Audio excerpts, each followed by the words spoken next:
Don news special के साथ मैं हूं इमरान अहद खान। कराची पाकिस्तान और सिंध को सबसे ज़्यादा रेवेन्यू जनरेट करके देता है, मगर इस शहर के मसाइल बेतहाशा हैं और इसकी दाद रसी के लिए कोई नहीं। हमारे साथ मेयर कराची नौजवान पीपल्स पार्टी के मुर्तज़ा वहाब मौजूद हैं।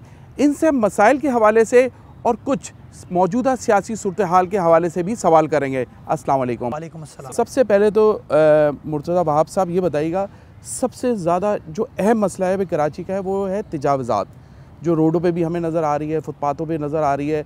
और लगता है ऐसा है कि शायद आपके भी इल्म में होगा, ये तजावज़ात के हवाले से कुछ महकमे के लोग भी इन्वॉल्व हैं, जिसकी वजह से ये शहर में हमें नज़र आ रही है। क्या कहेंगे?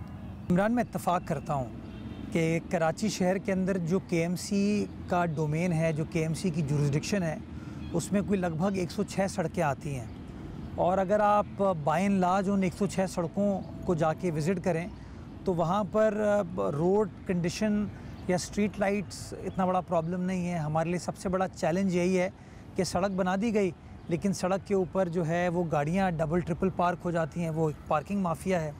जो फुटपाथ हैं उसके ऊपर पथारे लगा दिए जाते हैं, उसकी एक अलग माफिया है। और जब कभी भी कार्रवाई की जाती है तो कार्रवाई होती है, लेकिन वापस वो कहीं ना कहीं से वापस वो लोग आ जाते हैं। कहीं इदारा ख़ुद ज़िम्मेदार है, इदारे के लोग ज़िम्मेदार हैं, और कहीं कहीं हम बहैसियत शहरी इन्वॉल्व हैं इस चीज़ के अंदर।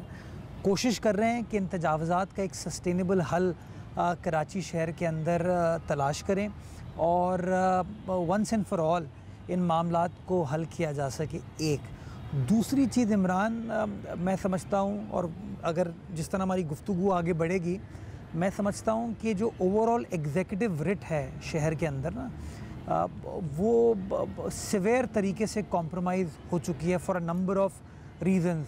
अफसरान फ़ैसला करते हुए घबराते हैं। जो अच्छे नेक अफसरान हैं, अच्छे काबिल अफसरान हैं, वो घबराते बहुत हैं, और जो नॉट सो नेक या नॉट सो काबिल हैं वो बहादुर बड़े होते हैं। एक कहते हैं ना, आवे का आवा बदकिस्मती के साथ बिगड़ा हुआ है। कोशिश कर रहे हैं उन मामलात को हल करने का, और इंशाअल्लाह आने वाले वक्तों में आप बेहतरी देखेंगे। अच्छा मुर्तज़ा वहाब साहब, पार्किंग ज़ाहिर हम जगह जगह नज़र आ रही है, उस पर आपने बीच में एक्शन भी लिया था, शहर हमें बेहतर नज़र आया। लगता है कि एक माफिया है पार्किंग के पीछे। पार्किंग की वजह से पूरे शहर में आप देखें, जहाँ ट्रैफिक नहीं भी जाम होता है वहाँ भी हमें ट्रैफिक जाम होते हुए नज़र आता है। ख़ास तौर पे अगर हम सदर की बात करें, हमें फुटपाथों पे पार्किंग होते हुए नज़र आती है। क्यों नहीं एक दफ़ा हंगामी ऐसा इक़दाम लेते हैं कि जिससे ये सब कुछ ख़त्म हो जाए? देखें, इसमें अरसे दराज से एक प्रॉब्लम ऐसी आई है जो कि अनअटेंडेड रही है, जिसकी वजह से आज हम इस सूरत हाल से दो चार हैं। नेचुरली पब्लिक ट्रांसपोर्ट कि उस तरह की सहूलियात ना होने की वजह से हर कोई अपनी गाड़ी, अपनी मोटर बाइक पे जाता है, जिससे सड़कों पे प्रेशर बढ़ा। लेकिन इसका हल ये था कि जो शहर के कंजेस्टेड इलाके हैं वहाँ हम कंजेशन चार्जेस इंट्रोड्यूस कर सकते हैं। हम पार्किंग प्लाजाज को इन्फोर्स करने के लिए कुछ स्ट्रेटजी बना सकते हैं। एज आई सेड, जो डिसीजन मेकिंग पावर है ना, वो सिवियरली कॉम्प्रोमाइज़ हो गई है, और उसके अंदर मल्टीपल फैक्टर्स हैं। मैं आपको एक छोटी सी मिसाल देता हूँ। मेरा अपना दफ्तर जिस जगह पे है, बल्दिया उज़्मा कराची का, वो है MA जिन्ना रोड पे। आप दोपहर को 2:30-3 बजे तक वहाँ पर मेरे दफ्तर के बाहर डबल ट्रिपल पार्किंग होती है। वो वकील हजरात गाड़ी पार्क करते हैं, जो अफसरान हैं वो कार्रवाई करते हुए कतराते हैं, घबराते हैं फॉर ऑब्वियस रीज़न्स। इसी तरीके से जो दुकानदार हैं वो आके कहते हैं जी हम अपनी दुकान के सामने अपनी गाड़ी लगा लें, उनकी गाड़ी भी लग जाती है। फिर जो ख़रीदने वाले आते हैं वो कहते हैं नहीं यार, मैं कहीं डेजिग्नेटेड पार्किंग स्पॉट पे गाड़ी पार्क नहीं करूँगा, मैं रोड पे दुकान के सामने ही पार्क करूँगा। इस अलमिए को हमें थोड़ा माइंडसेट को चेंज करने की ज़रूरत है। उसका एक तरीका यही है कि जहाँ पे लोग इन रूल्स को वायलेट करें कि अगर ये पार्किंग स्पॉट नहीं है, यहाँ पे गाड़ी खड़ी की जा रही है, तो उनके ऊपर सिवियरली फ़ाइन लगाने की ज़रूरत है, सज़ा देने की ज़रूरत है। अदरवाइज़ लोग मोहब्बत से तो कानून को फॉलो नहीं करते। अब मैं आपको छोटी सी इसकी 2 मिसालें देता हूँ जो हमारा एक अलमिया है उसको एक्सप्लेन करने के लिए। मेरे जो वकील भाई बहन हैं, उनके पास सिटी कोर्ट में पार्किंग की जगह है KMC के बिल्कुल पीछे, लेकिन वो प्रेफर ये करते हैं कि मैं गाड़ी पीछे पार्क नहीं करूँगा, मैं गाड़ी जो है सिटी कोर्ट के सामने MA जिन्ना रोड पर पार्क करूँगा। तो अगर हम वकील हजरात जो कि क़ानून की हुक्मरानी की बात करते हैं, वो अपनी गाड़ियों को एमेजना रोड से हटा के वो एक्चुअली जो डेजिग्नेटेड स्पॉट है उसके ऊपर ले जाएं, तो शहर का एमेजना रोड का एक ट्रैफिक कंजेशन का मसला हम हल कर सकते हैं। बल्कि मैं तो समझता हूँ वो इतनी बड़ी ज़मीन है, अगर हम चाहें उसको वर्टिकल पार्किंग में कन्वर्ट कर सकते हैं ताकि और अतराफ़ के भी जो इस्तेमाल करने वाले लोग हैं वो उस पर आ सकें। दूसरी मैं आपको परेशानी बताता हूँ जो कि एक बड़ा मेजर प्रॉब्लम है कराची के बल्दियाती इदारों के लिए, वो है अदालती इंटरवेंशन। 1976 में भुट्टो साहब के ज़माने में बल्दिया उज़्मा कराची ने बोल्टन मार्केट को ग्राउंड प्लस 10 इमारत बनाने का फ़ैसला किया और उस इमारत के अंदर फ्लोर्स थे गाड़ी की पार्क करने के। अब्दुल सत्तार अफ़गानी साहब के ज़माने में 1976 के बाद 84 में KMC ने फ़ैसला किया ग्राउंड प्लस 4 की इमारत बन सकती है, यानी कि जो फाइनेंशियल फ़ीज़िबिलिटी थी वो उसकी ख़त्म हो गई। जब फाइनेंशियल फ़ीज़िबिलिटी ख़त्म हो गई तो बिल्डर या डेवलपर जो था उसने कतराना शुरू कर दिया उस काम करने से, नतीजा अदालत में चला गया। 1999 में वो केस फाइल होता है। आज हम 2024 में बैठे हैं, आज भी वो अदालत में केस चल रहा है और वो जो 250 गाड़ियों को या 200 गाड़ियों को पार्क करने की स्पेस है उसको हम इस्तेमाल नहीं कर सकते बिकॉज अदालत में केस चल रहा है। जो रेंट है उन दुकानों से जो मिलना चाहिए हमें, वो रेंट भी KMC के पास इस वक्त नहीं आ रहा। अब आप मुझे बताइए इमरान साहब, अगर 25-25 साल तक ज़ेर अल्तवा मुकदमात रहेंगे तो आप मुझे कैसे एक्सपेक्ट करते हैं कि मैं मामलात को हल कर सकूं? मुझे आज शहरियों ने वोट दे के इस ओहदे पर फाइज किया है, वो तो चाहेंगे आज उनको रिलीफ मिले। अच्छा, सबसे अहम मसला कि आपने गुजर नाला की अगर हम बात करें तो इर्द गिर्द की आबादी आपने ज़ाहिर है उसको तोड़ी, गुजर नाला चौड़ा किया और इख्तिलाफ़ करता हूँ आपसे, हमने नहीं तोड़ी। मैं पाकिस्तान पीपल्स पार्टी का नुमाइंदा हूँ।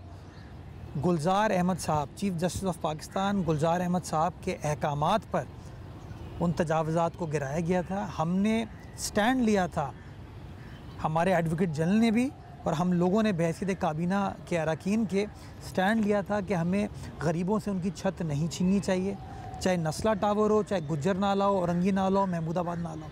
तो ये ना कहें कि वो फ़ैसला सियासी हुकूमत का था या हमारा था, वो फ़ैसला उस ज़माने के चीफ़ जस्टिस साहब का था।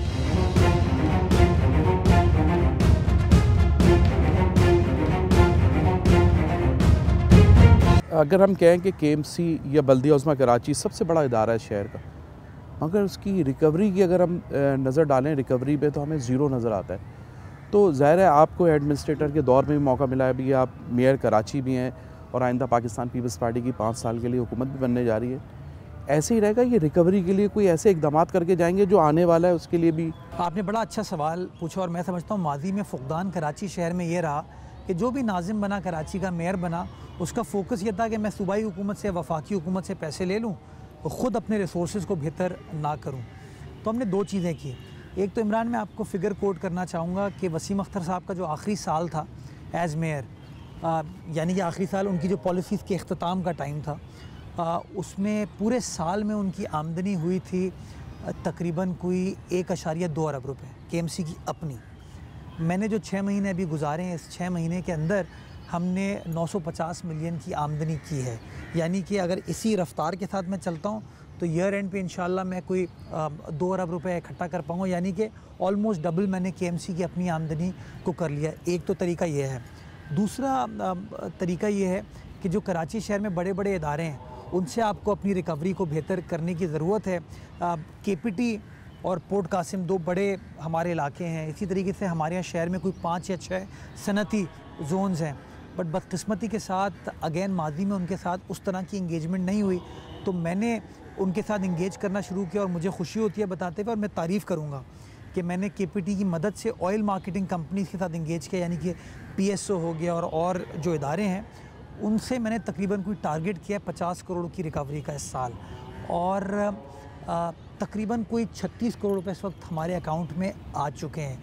ये शो करता है कि हाँ, काम किया जा सकता है। तीसरी चीज़, हमारा म्यूनिसिपल टैक्स है जो सबसे बड़ा हेड है हमारा पैसे इकट्ठा करने का। वसीम अख्तर साहब के ज़माने में हमारा टारगेट था म्यूनिसिपल टैक्स का 1 अरब रुपए और पैसे इकट्ठा होते थे 20 करोड़ रुपए। उस 20 करोड़ रुपए में से 4.5 करोड़ रुपए उस प्राइवेट कंपनी को जाते थे जो कि वो टैक्स इकट्ठा करती थी। यानी कि पूरे साल में KMC के पास 15.5 करोड़ रुपए थे शहर के इंफ्रास्ट्रक्चर को बनाने के लिए।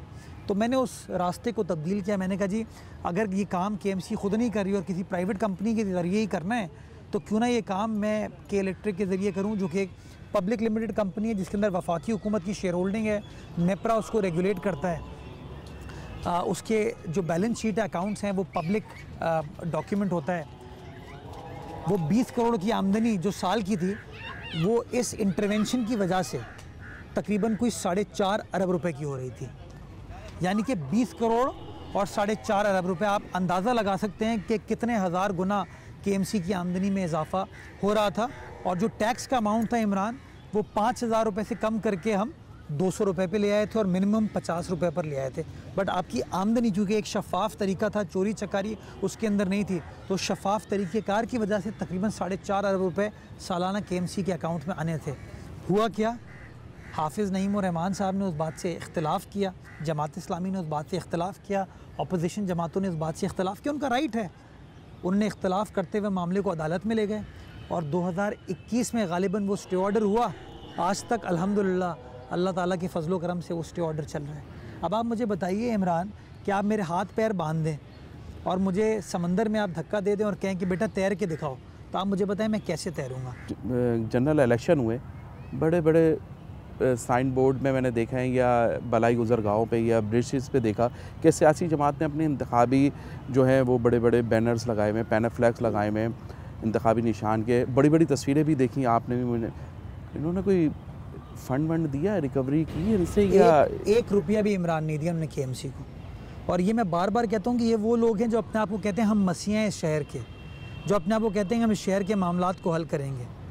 जो शख्स ख़ुद अपनी ज़ाती तशहीर के लिए शहर के इंफ्रास्ट्रक्चर को ख़राब करे, मैं समझता हूँ हमें उनसे सवाल पूछना चाहिए कि आपको किसने हक़ दिया है कि आप ब्रिज के ऊपर अपना बैनर लगा दो, अपनी तस्वीर लगा दो, खंभों के ऊपर ब्रिज अपना बैनर लगा दो, अपना झंडा लगा दो, अपनी तस्वीर लगा दो। गैर कानूनी चीज़ है, किसी सियासी जमात ने पैसा नहीं दिया। मैं तो उससे आगे जाऊँगा, मैं डेंसो हॉल पे कराची मेट्रोपॉलिटन म्यूज़ियम बना रहा हूँ यार। डेंसो हॉल की 150 साल पुरानी इमारत पे एक सियासी जमात वॉल चॉकिंग करके चले गई। मैंने गुलिस्तान जौहर पे तकरीबन कोई मेरी पार्टी ने हमने कोई 2.5-3 अरब रुपए ख़र्च किए ताकि वहाँ के लोगों को इंफ्रास्ट्रक्चर की बेहतरी करके दे सकें। आप गुजरे, कल मैं गुजरा वहाँ से, चाहे फ्लाईओवर चाहे अंडरपास हो, हर जगह किसी ने पतंग बना दी है, किसी ने तराजू बना दिया है, किसी ने ढोल बना दिया है, किसी ने कुर्सी बना दी है। तो कहीं ना कहीं मैं समझता हूँ हमें इस रविश को चेंज करने की ज़रूरत है। जिस तरह हम अपने घर की रखवाली करते हैं, अपनी चार दीवारी की रखवाली करते हैं, ये शहर भी हमारा घर है यार, तो इसकी भी रखवाली करें। आपने अभी गुलिस्तान जौहर की बात की मुर्तज़ा भाई, कि अंडरपास की बात की, अभी बारिश हुई थी, बड़ी बदतरीन सूरत हाल हमने देखी। क्या टेक्निकल कहाँ ख़राबी आई है? जी जी, ज़ाहिर रात गए तक आप भी वहाँ पर आए, फिर हम सुबह गए कवरेज की, तो कुछ ऐसा। मैं इमरान आपको बताऊँ, उस अंडरपास पे पानी नहीं खड़ा हुआ, उसकी वजह है कि वो जो पीछे पहलवान गोट की ड्रेन थी उसको भी हमने रीडू किया था। शहर में जो नशेबी इलाके हैं वहाँ पर हमको प्रॉब्लम हुई, और दूसरा में शार फैसल के 3-4 मकामात पर, जिस पे एक नर्सरी का मकाम है, एक हमारा नाथा खान का मकाम है, वहाँ में बड़ा सीरियस हमें दिक्कत आई, प्रॉब्लम हुई जी। जिसको नीपा चौरंगी पे तो इसलिए कि वो रेड लाइन का जो काम चल रहा है उसकी वजह से वो पूरी यूनिवर्सिटी रोड चूँकि खुदी हुई है, उसकी वजह से हमें बड़ी दुश्वारी का सामना करना पड़ा। लेकिन गुलिस्तान जौहर में या इन अंडर पासिस के अंदर उस तरीके से पानी नहीं खड़ा हुआ। बड़े एहतराम के साथ इस चीज़ से मैं इख्तलाफ़ करूँगा, लेकिन हाँ, नर्सरी पर पानी खड़ा हुआ, नीपर पर पानी खड़ा हुआ, नाथा खान पर पानी खड़ा हुआ, जिसको फिर हम लोगों ने प्रेस कॉन्फ्रेंस करके पानी को नहीं निकाला। रात गए हम सब सड़क पर है, काम करते रहे, और माशाल्लाह आपने देखा कि आइंदा चंद घंटों में उस जगह को हमने क्लियर कर दिया। कि ये चीज़ आप लाहौर में या पेशावर में जब बारिश हुई, आप सब ने देखा कि वहाँ पर क्या हाल हुआ। लेकिन बस वो जो मोहब्बत है पाकिस्तान पीपल्स पार्टी से, वो कुछ ज़्यादा है हमारे कुछ दोस्तों को।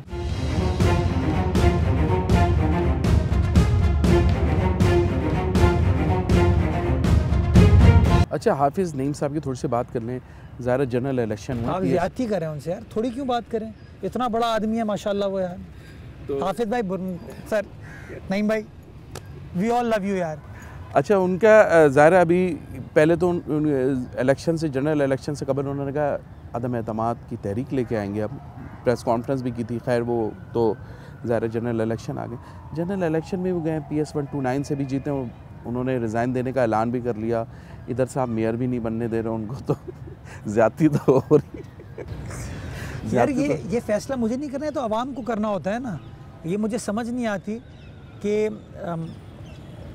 नईमुर रहमान साहब को एक चीज़ समझनी पड़ेगी कि रियासत जो है ना वो कोई ना कोई प्रोसीजर के तहत चलती है। आप प्रेस कॉन्फ्रेंस के ज़रिए जो बात कर लें या रीगल चौक पर खड़े होकर जो बात कर लें ना, वो कानून नहीं होता। आपकी कही हुई बात जो है ना वो कानून नहीं होती। अब उन्होंने ये देखिए मज़ाक़ा ख़ैज़ बात की कि वो इलेक्शन जीत गए। वो कहते हैं नहीं, मेरे हिसाब से मैं नहीं जीता हूँ, इमरान आहत जीत गए, तो मैं इस सीट को उनके हवाले करता हूँ। मुझे बताएं, क्या कानून इस बात की इजाज़त देता है? नंबर 1, क्या नोटिफिकेशन से पहले, हल्फ लेने से पहले आप इस्तीफ़ा दे सकते हैं? इस्तीफ़ा तो दिया जाता है as MPA, as MNA, as mayor, right, या एज़ UC चेयरमैन। जब तक आपका नोटिफिकेशन नहीं होता तब तक तो आप कुछ बनते ही नहीं हैं। बनने के बाद जब नोटिफिकेशन हो जाता है तो आप बनते हैं MPA इलेक्ट, और उसके बाद जब आप हल्फ ले लेते हैं तब आप पूरे फुल फ्लेज्ड MP हो जाते हैं। मेरी दानिश में जो मैंने थोड़ा बहुत कानून को समझता हूँ, सिर्फ ये कहने से कि मैं MPA बन गया हूँ और अब मैं इस्तीफ़ा दे रहा हूँ, ये मेरे ख़्याल में एक पॉलिटिकल शॉट उन्होंने खेला, क्योंकि उनको पता है कि चलो यहाँ KMC की काउंसिल में वो आएंगे तो कम से कम कोई 80-85 लोग तो उनके साथ हैं जो उनके साथ नारेबाजी कर पाएंगे। सिंध असेंबली के अंदर तो शायद वो और उनके साथ एक और जमात इस्लामी का कोई रुकन था, तो 2 लोग क्या कर पाएंगे। तो उन्होंने कहा शायद मेरी अफादियत या मेरी न्यूसेंस वो सिटी काउंसिल में ज़्यादा होगी, लेकिन फिर भी मैं समझता हूँ कानून को फॉलो करने की ज़रूरत है। नोटिफिकेशन मेरे ख़्याल में हो जाए, हल्फ ले लें, उसके बाद इस्तीफ़ा दे दें। लेकिन ये तो नहीं हो सकता ना कि मैं आज फैसला कर लूँ कि यार मुझे मेयर नहीं होना चाहिए था, मेरी जगह इमरान को मेयर बना दिया जाए। ये तो नहीं हो सकता ना यार। अच्छा, ये कहते हैं कि मैं नहीं जीता हूँ, ये सीट मैं नहीं जीता, तो शाह फैसल में भी एक जमात इस्लामी के और भी ज़ाहिर है मुंतखब हुए हैं, तो आप नहीं समझते कि अगर ये बात वाकई हाफिज़ साहब सही कह रहे हैं कि भाई उनके मतलब किसी के साथ ज़्यादती हुई है और उनको सीट दी गई है, तो ये दोनों सीटें नहीं छोड़नी चाहिए, एक ही छोड़नी? मैं कहता सारी सीटें छोड़ दें फिर तो। ये हमारे यहाँ एक बड़ी अनफॉर्चुनेट रवायत है कि इलेक्शन की सुबह से पहले हम सब जीत रहे होते हैं और हमें कोई इशू नहीं होता, और जब इलेक्शन की शाम 5 बजे के बाद नताइज आना शुरू होते हैं तो हम कहते हैं नहीं धांधली हो गई है, धांधला हो गया है, ये हो गया, वो हो गया। इल्ज़ामत पर बात नहीं होती। मेरा ये गिला है कि धांधली हुई है, मैं जीत गया था, मुझे जीतने नहीं दिया गया। उसका एक मुतालका फ़ोरम है। आप इलेक्शन ट्राइब्यूनल के पास जाएंगे, आप इलेक्शन कमीशन के पास जाएंगे। पहले फेज़ में आप इलेक्शन कमीशन के पास जाएंगे, उसके बाद आप इलेक्शन ट्राइब्यूनल के पास जाएंगे। आप इलेक्शन ट्राइब्यूनल के सामने जाके उसको सेटिस्फाई करेंगे, उसको एक्सप्लेन करेंगे कि जी ये मेरे साथ धांधली हुई है। लोगों को प्रेस कॉन्फ्रेंस करने से तो मामला ये हल नहीं होता। और अनफॉर्चुनेटली शायद नईमुर रहमान साहब चूँकि कभी उन्होंने सरकारी चीज़ की नहीं है, तो इसलिए वो इन चीज़ों को शायद उस तरीके से समझते नहीं हैं। एक दूसरी चीज़ ये देखें, तारीख़ी एतबार से अगर मैं तारीख़ का मुताला करता हूँ कि जब जब MQM मैदान में नहीं रही है उसका बेनिफिशरी जमात इस्लामी है।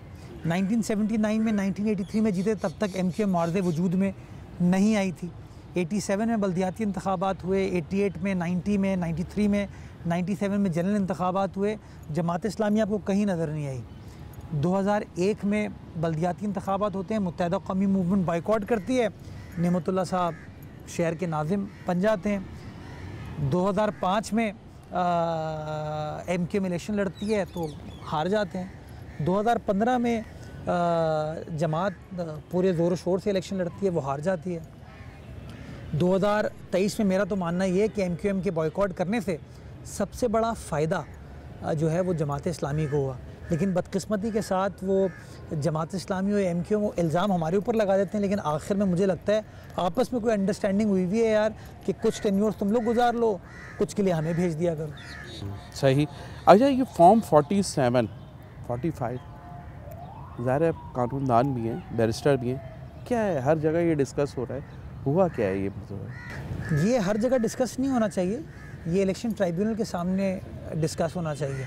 और मैं समझता हूँ इलेक्शन ट्राइब्यूनल को जल्द अज जल्द उन केसेस का फ़ैसला करना चाहिए ताकि जो भी मुबैना धांधली का इल्ज़ाम है उसको सॉर्ट आउट किया जा सके।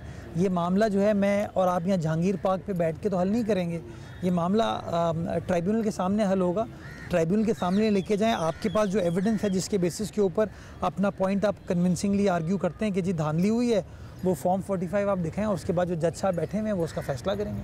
चलें, एक छोटी सी ब्रेक लेते हैं और फिर आते हैं हम आपके पास।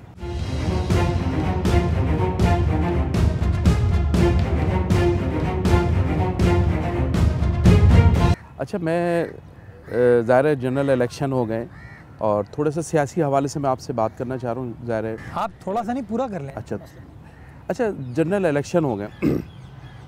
ज़ाहिर सियासी मुबसरीन का कहना है ये, मतलब कि पाकिस्तान पीपल्स पार्टी 84 सीट उन्होंने सिंध से जीती और तकरीबन कौमी असम्बली की 8 सीटें कराची से जीती। कैसे देखते हैं आप इसको? हमने 84 नहीं जीती सिंध से, हमने 84 से ज़ायद से +4 88 जीती हैं। 3 आज़ाद अरकान हमारे पास आ गए और वो तीनों पाकिस्तान पीपल्स पार्टी का माजी में हिस्सा रहे हैं। और एक जो हमारी कीमाड़ी की सीट थी उसके भी नताइज अब नोटिफाई हो गए, तो अब 88 सीट्स हैं हमारी। हम और कराची से कौमी असम्बली की हमारी 8 नहीं 7 नशिस्तें हैं। हमारा अपना असेसमेंट ये था कि हम कराची से तकरीबन कोई 10 से 12 सीट्स हैं जिसके ऊपर हमें पोटेंशियल नज़र आता था कि हम जीत सकते हैं और हम कामयाब होंगे। और अनफॉर्चुनेटली हम उस तरीके से उन सीटों से कामयाब नहीं हुए। हमारे कैंडिडेट्स उन मामलात को इलेक्शन ट्राइब्यूनल के सामने लेकर जा रहे हैं ताकि जो अपनी रिजर्वेशन हैं, अपने ख़दशात जो हैं वो अदालत के सामने रेस कर सकें और अदालत उस हवाले से फ़ैसला कर ले। बट मूविंग फॉरवर्ड मैं समझता हूँ कराची एक बड़ा इंटरेस्टिंग शहर है कि कराची के अंदर मेयर पीपल्स पार्टी के पास है और सूबाई हुकूमत पीपल्स पार्टी के पास है और 13 टाउन पीपल्स पार्टी के पास हैं। जमात इस्लामी के पास 9 टाउन हैं और PTI के पास 3 टाउन हैं। इसी तरीके से मुत्तहिदा कौमी मूवमेंट के पास 15 कौमी असम्बली की नशिस्तें हैं कराची शहर में। तो यानी कि 4 सियासी जमातों का इस वक्त डायरेक्ट या इनडायरेक्ट स्टेक है कराची शहर में। और मैं समझता हूँ जिस तरह मीडिया का बूम है, सोशल मीडिया की प्रेजेंस है, अब काम किए बगैर जो है ना कोई सियासी जमात सरवाइव नहीं कर सकती। तो हेल्दी कंपटीशन के तौर पर इसको लेना चाहिए। जो सियासी जमात परफॉर्म करेगी, जो सियासी जमात आवाम के मसाइल का हल देगी, उनको उम्मीद दिलाएगी, मैं समझता हूँ वो सियासी जमात को तक़वियत भी मिलेगी और वो सियासी जमात जो है आवाम में और मजबूत होती जाएगी। और जो सियासी जमात सिर्फ इल्ज़ाम तराशी पर फोकस करेगी, प्रेस कॉन्फ्रेंस या धरनों पर फोकस करेगी, मैं समझता हूँ आवाम उनसे खुश नहीं होगी। और मैं समझता हूँ बल्दियाती इंतखाबात के बाद एक बड़ा सुनहरी मौका था जमात इस्लामी के पास भी और PTI के पास भी कि अगर वो कराची शहर में अपने अपने एरियाज़ में काम करते तो वो शोकेस कर पाते कि ये हमने डिलीवर किया, आप हमें मैंडेट और दें। लेकिन आपने देखा कि जमात इस्लामी ने वही धरने के ऊपर फोकस किया, वही प्रेस कॉन्फ्रेंसेस के ऊपर फोकस किया। नतीजा ये हुआ कि उनको उस तरीके से वोट नहीं मिल पाया। सिमिलरली आपको याद होगा 2018 में PTI को बहुत बड़ा मैंडेट कराची शहर से मिला था, लेकिन अगेन कराची वालों ने देखा कि 4 साल इक़्तिदार रहा, पौने 4 साल PTI का, लेकिन PTI ने कराची शहर में डिलीवर नहीं किया। कभी 162 अरब रुपए का वादा किया, कभी 1100 अरब रुपए का वादा किया, बड़ी बड़ी बातें ज़रूर की, लेकिन ग्राउंड लेवल पर डिलीवरेंस जो है वो उनकी ज़ीरो थी। तो मैं समझता हूँ पॉजिटिवली अगर इन मामलात को देखा जाए, अब हर सियासी जमात के पास ये मौका है, ये अपॉर्चुनिटी है कि आप काम करें, आप डिलीवर करें, और जो सियासी जमात आवाम की खिदमत करेगी, आवाम इंशाअल्लाह उसको अगली बार वोट देगी। 7 सीटें पाकिस्तान पीपल्स पार्टी ने कौमी की ज़ाहिर कराची से जीती, MQM ने 15 जीती, तो ज़ाहिर है वहाँ भी 7 सीटें के हवाले से कोई ना कोई बातचीत हो रही होगी MQM में अंदरूनी सतह पे। पीपल्स पार्टी में क्या बात हो रही है 15 सीटों के हवाले से? हमें सरप्राइजिंग है हमारे लिए MQM का रिज़ल्ट। मैं समझता हूँ सारी ज़िंदगी मैंने कराची शहर में गुजारी है। मैं समझता हूँ कि जिस ज़माने में MQM का ज़ोर था और उनके धड़े भी इतने नहीं बने हुए थे, तब भी शायद उनकी इतनी स्ट्रेंथ नहीं थी जितनी स्ट्रेंथ अभी दिखा दी गई है। तो मैं सरप्राइज़ या शॉक्ड ज़रूर हुआ हूँ, लेकिन हैविंग सेड दैट रिज़ल्ट आया है। जहाँ जहाँ हमारे शुकूक व शुबहात हैं उन मामलात को ट्राइब्यूनल में लेके जाया जाएगा और ट्राइब्यूनल फिर फैसला करेगी।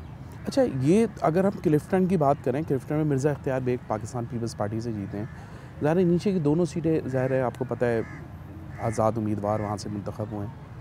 तो ये थोड़ा सा टेक्निकली तौर पे किस तरह इसको देखते हैं? ज़ाहिर है 2 सीटें सूबाई की हो जाती हैं या कौमी की ऊपर से किसी और सियासी जमा के पास चला जाए, और भी मतलब मैं एक पीपल्स पार्टी के अलावा वैसे भी बात कर रहा हूँ पूरे मुल्क की, ये कैसे हो जाती है थोड़ा सा? चले मैं आपको तारीख़ में पीछे लेके जाता हूँ। 2002 में इसी सीट पे MNA मुंतखब हुए थे मुत्तहदा मजलिस अमल के अब्दुल सत्तार अफ़गानी साहब, जमात इस्लामी के थे, साबिक मेयर कराची थे।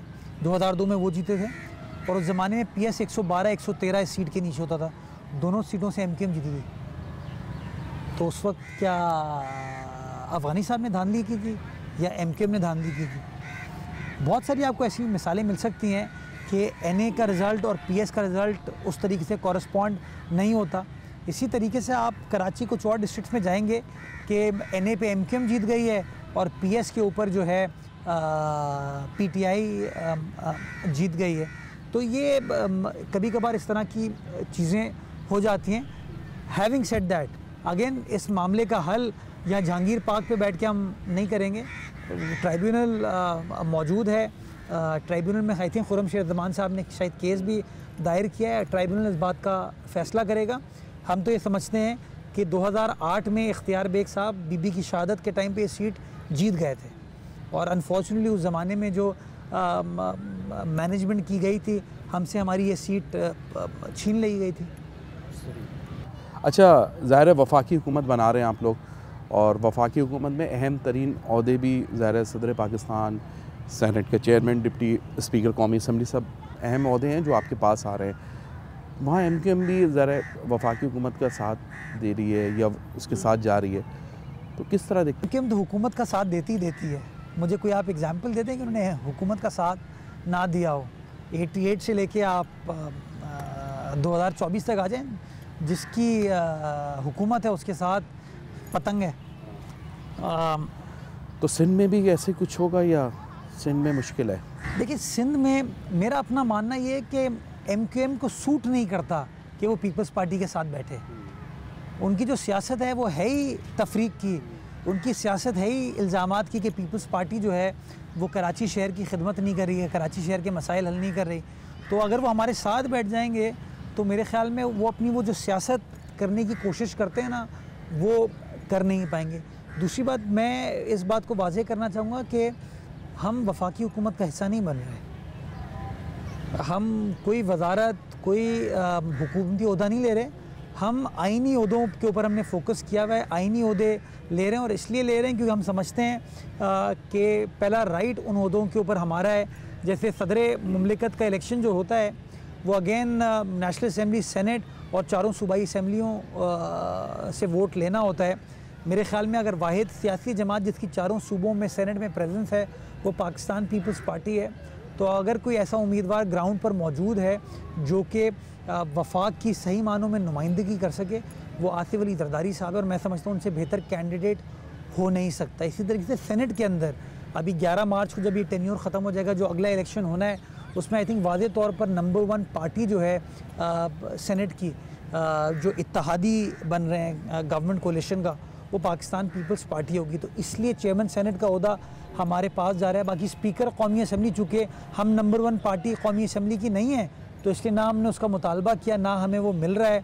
इसी तरीके से ना वजारत उज़्मा, ना कोई वजारत पीपल्स पार्टी ले रही है, ये काम MKM कर रही है। अच्छा, आप नहीं समझते कि जब सदर पाकिस्तान को वोट दिया जाएगा कौमी असम्बली में तो उस वक्त MKM भी दे रही होगी आसिफ अली जरदारी को वोट?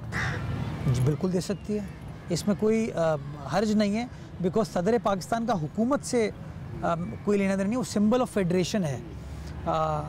वो फेडरेशन की इकाइयों को रिप्रेजेंट करने वाला ओहदा है, करने वाली शख्सियत है। तो MKM ये फ़ैसला कर सकती है, बट मुझे पता नहीं है कि अभी MKM ने इस हवाले से क्या फ़ैसला किया है। लेकिन पीपल्स पार्टी ने और नून लीग अलबत्ता ये फ़ैसला कर चुकी है कि हमारा जॉइंट मुश्तरका उम्मीदवार जो है वो साबिक सदर आसिफ अली जरदारी साहब होंगे। अच्छा, ज़ाहिर है आप मेयर भी हैं और बहुत सारे लोगों से राब्ते भी रखते हैं, क्या समझते हैं वफाकी हुकूमत, जैसे आपने बताया है कि वफाकी ये खुद फ़ैसला करते हैं, मुर्तज़ा भाई इनसे कोई करवाते हैं फ़ैसला कि आपको ये करना है? उनसे उनकी आवाम करवाती है ना फ़ैसला, उनके अरकान फ़ैसला करवा रहे हैं। कोई और ताकत नहीं होती है? मैं 8 साल से हुकूमती ऐवानों का हिस्सा हूँ, हुकूमत बनते गिरते देखी है। मेरे ख़्याल में फ़ैसले जो हैं वो सियासी शख्सियात ही करते हैं, और ये सियासी बसीरत ही होती है जो कि मामलात को हल करने में कामयाब हो पाती है। अच्छा, ज़ाहिर है हमने आपके इंटरव्यू के लिए आपसे रब्ता किया, ये जगह क्यों आपने मुंतखब की कि यहाँ इंटरव्यू किया जाए? इमरान, मैं ज़ाती तौर पर समझता हूँ कि अब कराची शहर का इतना मनफी तासुर दुनिया भर के सामने उजागर किया जाता है, उस पहलू को ठीक करने की ज़रूरत है, और उससे बेहतर चीज़ हो नहीं सकती कि आप लोगों को दिखा सकते हैं आपका काम या आपकी काविश क्या है। हम एक पार्क में बैठे हैं जो कराची के गुंजान आबाद सदर के पुराने इलाके में मौजूद है। तकरीबन कोई 7.5 एकड़ पर मुहित ये पार्क है, और आपके सामने है कि एक खूबसूरत एनवायरनमेंट, खूबसूरत एटमॉस्फेयर इस पार्क में मौजूद है, और इस तरह की और बहुत सारी मिसालें शहर के अंदर हैं। मैं कोशिश करता हूँ कि जब भी इंटरव्यू करूँ इस तरह की पब्लिक स्पेसेस में करूँ।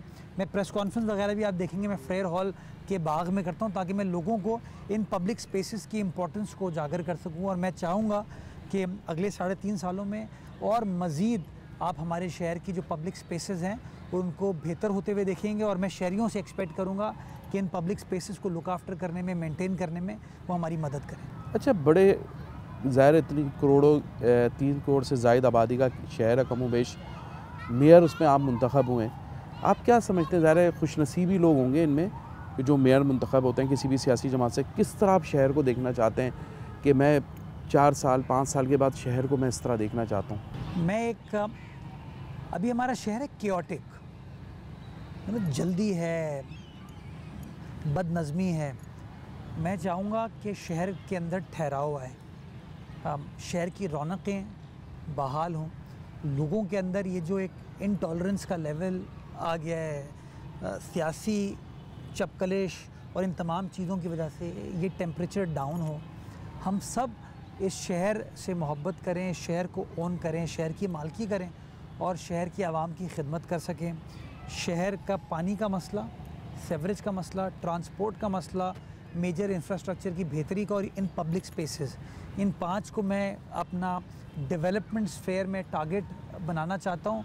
और last but not the least, जाते हुए मैं केएमसी को अपने पैरों पर खड़ा होता हुआ देखना चाहता हूँ, एक ऐसा इदारे के तौर पर जो कि वफाक या सूबे की तरफ ना देख रहा हो कि यार हमें पैसे वहाँ से मिल जाएं, बल्कि एक ऐसा इदारा हो जो कि अपने टैक्स को कलेक्ट कर रहा हो, अपने रेवेन्यू को इकट्ठा कर रहा हो, और उस टैक्स को, उस रेवेन्यू को इकट्ठा करने के बाद शफाफ तरीके से, ट्रांसपेरेंट तरीके से, फेयर तरीके से शहर के 25 के 25 टाउन्स में साथ के साथ अजला में फेयर और एक्विटेबल तरीके से, मुनसिफाना तरीके से उस पैसे को खर्च कर रहा हूँ। बिल्कुल, हमारे साथ मुर्तज़ा वहाब मौजूद थे, मेयर कराची हैं, नौजवान मेयर हैं कराची के। इनका यही कहना है कि बिल्कुल वो चाहते हैं कि कराची किसी तरह भी बेहतर हो। जो इंफ्रास्ट्रक्चर की बात की जाए या टूटे फूटे रोड की बात की जाए, पानी के अदम फरामी की बात की जाए, सेवरेज का जो निज़ाम है उसकी बात की जाए, इनका यही कहना है कि इनकी कोशिश ये है कि किसी भी तरह इस शहर को जो है वो मसाइल से निकाला जाए।